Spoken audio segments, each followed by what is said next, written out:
Hello, guys. Welcome back to another episode of Voice of the Rings. I'm your hosting guide, Zolan Ironshield. And again, we have Jethros with us. We're doing another Rise to War video. This time, we're going to do a character that I love, Gimli. As you can see, I do like the dwarves. Look at all the dwarves there at level 50.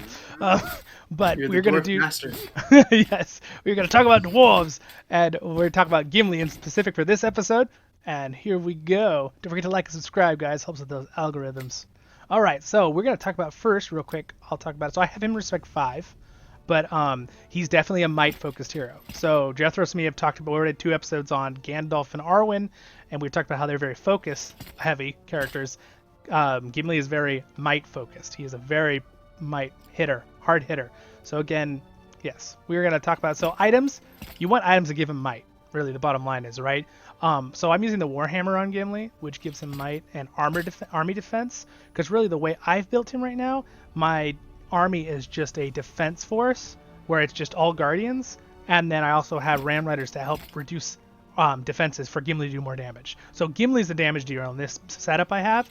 Jethros has a really good one. He's going to tell you guys in a minute about doing a more focused base with the dwarf friend ability. But anyway, and then again, just like my army defense, more might, reduction, all this, some healing for my frontliners so Gimli can just kill things more, that kind of stuff. So, all right, anyway, I'm going to go into the tree now. So again, this is the way I have him spec'd out right now. So he's basically in full damage. He's not really supporting his army as much. So experienced warrior, he does, it's all him, right? Self increases his damage, all increased damage. He's got Hunt Down, which is just another ability that modifies how much damage he gets modified by stat. So that stacks each round, which is pretty cool. Collaboration, which is a self ability, causes an additional 125% damage. So these all just buffing his damage. Durin's Blood is just a flat out skill damage buff, which is great. Gives him some more might at 15 stacks. This is the real big damager. Now there is a side effect to All In because it reduces your next damage you deal by 50%, which we did find a workaround. Jethros and me did, so that's pretty cool. But 750%, he hits really hard with this. I've had my Gimli hits to about 260,000 in fights. The other day, my army did 406,000 damage to a Mumakil camp, so that was fun. And then the reason I only have 1 point in Whirlwind is, for one, I don't have enough points, but the reason I only have 1 point in Whirlwind is, if you notice, it activates on round 2, and Cut Down activates on round 3, so it does activate before, which is nice. So I'll probably put more points in it later. But the thing you do have to think about is when I put points in tree 5, Break Defenses activates each round, and Open Wound activates on round 3. It activates in the same round as All In, which means Open Wound actually lowers its damage because of All In, because it gets the 50% reduction. But we found out that Break Defenses comes before Open Wounds. So if you're going to do that, you might want to use Break Defenses because you don't really care about the damage from that ability. It doesn't do a lot. It just breaks their defenses, and then it removes the debuff, so your Open Wound does more damage. So it's a good thing to keep in track. And Open Wound makes them not be able to heal. So again, it's all based around Gimli being the carry in this example. Glittering Caves just lets me put 2 points into both, but if I had more points, I'd put more points into this, so he'd do even more damage. So anyway, but did you want to talk about then, Jethros, about that idea you were having with having bow knights or some kind of archers in the back with Lockbearer and Protect Elves? Yeah, Yeah. so basically the build would be extremely similar to what you already have, Mm-hmm. but you can get a lot more value out of your army with Gimli if you just gain access to the Protect Elves skill. So that will Mm-hmm. require 2 points in Lockbearer and 1 point in Protect Elves. Mm-hmm. And what that would do is it would make sure that your Dwarven frontline tanky units are actually the ones taking the damage because they have the highest defense. They're a dwarf unit, and they Mm-hmm. would protect your backline. Like if you had bow knights, for example, are a really common ranged backline unit. Mm-hmm. And so what would happen is you could make your composition to be a little bit more on the ranged side. Does like maybe 60% of your army composition, and only about 40% would be your tanky frontline. And so you'd be squeezing out more damage from your army as well. So you could really just do tons of damage per hit. With Gimli being able to hit over 200,000 damage himself, and then with the bow knights maybe in the back being able to That would do add quite a tacking on bit. another 100,000 plus more in a PvP battle, it would And be pretty good. and not I, the. I Mhm. I think that I don't know what the numbers are, Bo Knights, when you have like level 50 and you have like say 40 command towards them, then that would probably make them do, I would think, around 76 80,000 ish damage in Which most is a lot. cases. Yeah, Yeah, and then your dwarven tanky front units usually do a decent amount too. they Actually, do they a probably decent do like amount. 30 Yeah. 40,000 themselves. And then I So usually throw in the Ram Riders to increase the damage that Gimli does and the yeah, other so units. you might want to just use the Ram Riders as your frontliner. I mean, a lot of Mm-hmm. times people forget that the mounted units have 10% reduced damage just built into their Mm-hmm. themselves. So they're So actually even though rather the defense tanky. is a little lower, they actually have that 20% reduced damage every time, And if I used which is Bow nice. Knights as the background, I mean, I'd be a lot faster army. Gimli's still really Hmm. slow, but it would be Yeah. because one thing of my issue is Gimli is very slow with his guardians. He's my slowest army, and it's rough. Yeah. Something like the Horseman's Helm might be really good actually Mm-hmm. with a build like that. That thing increases your mounted stuff and it has some nice effects too.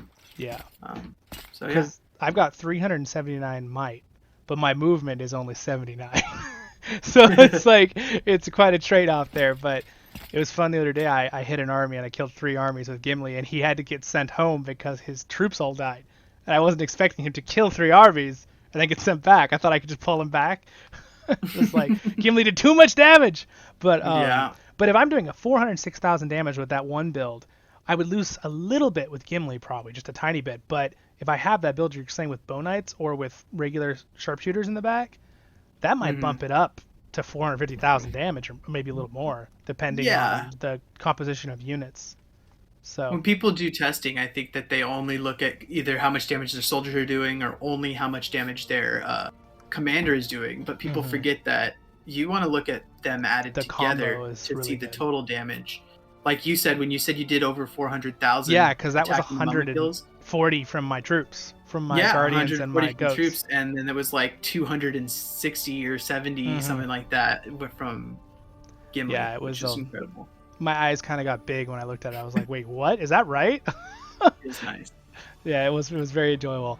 Um, but again, I think so. The best set. So let's say if people respect one with Gimli, right? They just got Gimli, but they're not up at 5, right? Because it's a little harder. He's a higher tier unit. Um, they could just fill out, the have Lockbearer do exactly what we're talking about, the build, even with just Lockbearer, right? Still, Yeah, and then so have. interesting enough, when we get into this conversation of when we should use Lockbearer and not, as far as fully going into it, all in into that, I would do every time if you don't have your best gear on him. Hmm. Yeah. Because you have like all of your best gear on him, Oh which is yeah. why he's able to hit those high numbers. But if somebody was True. just using like 3-star blues, it might be worth always going and using Lockbearer so that you're not taking so many losses and you're able to heal. Because And experienced warrior is good, but it adds because I have 379 might, right? Yeah. Yeah. Yeah, exactly. Yeah. Yeah. But another thing worth taking a quick look at, considering like if you're considering doing Lockbear, is that at max level the healing actually scales with focus, where if it's not at max level it Mm, won't. So it's pretty good to go for a little bit more of a focus based build. It's I mean I should say it's not items. good to focus on it, but it's not a wasted stat on him Hmm. when you go into this. Into max Uh, Lockbearer. Yeah. exactly. So if you have like a pipe, like the Dwarven pipe, which I'm using on Ballin, but let's say that's your best item you have and it's really high level, you could in theory put that on Gimli, use full Hmm. Lockbearer, and then make him more of an army leader than a damage dealer. Yeah, yeah, absolutely. And you Yeah. would still probably go into either experienced warrior or Durin's blood after Just to give that. Gimli more damage. Yeah. Yeah, exactly. I mean, I would probably go more to the Durin's blood side if your gear isn't that great, and more If you're into tier 3. experienced warrior if your gear is better. Now, is there a chance? Now, I was thinking too. If you wanted to go full defensive, I thought was thinking about it too. That you could, in theory, do Lockbearer full 15, and then Lord of the Glittering Gaves 15, because at max level it reduces your army's damage by 5% they take. So he Yeah, it still reduces would, their melee, the and damage they then take open from wound melee. in the other one. But again, he would do a lot less damage then. But he would be buffing. I mean, not necessarily. He still would do. What is the Lord of the Glittering Capes? Did that buff just him or his whole team? I'm not sure about that. Against enemy melee units, deal 5% more damage. Is that just Gimli, or is that his whole army too? I believe it's just Gimli. Just Gimli, yeah. It's weird wording. I think it's supposed to be just him though. Yeah. But the max level is cool for his army though, that they take 5% less damage from melee. Right. But well, here's I what's still really feel like good you about lose a this. lot of damage for just a little bit more defense. Yes, but you having open wounds is going to really mess up certain healing based, because you're going to still Like get Arwen, your healing, right? Lockbearer. Yeah. Right. And then you're going to be able to counter their healing. And remember, it's not just for 1 round, it says for 2 rounds, right? So even though it goes off on round 4, it's going to trigger until round 6. 5, 4, 5, 6. And then it'll go off again on round 8, and then that would go through the end of the battle. So rounds 8, 9, and 10, it would be rounds 9 and 10. It would not have healing either, which would get rid of a lot of like later heals. Some people who have like reinforcements that heal for the last 7 rounds, like the Arwen heal at the end. Right? Arwen has Parting Gift that goes off on round 8. So this would probably trigger after that, since Gimli's slower. Oh yeah, probably. Yeah. Okay. But it would still help. There's a lot of people that have heals at the end, no matter what, right? Absolutely, yeah. And there's heals that go off every 2 rounds, like on items and stuff, and they just wouldn't be getting that, because there's like the most commonly used accessory thing is the healing ones, like Sustain and Mend and all of those. So it would definitely help mitigate that. Absolutely. Cool. Awesome. Well, we did it. I think we covered Gimli pretty good. You guys can leave comments too if you want. I'm going to pull something out of the computer. Look, guys, it's Gimli's helmet.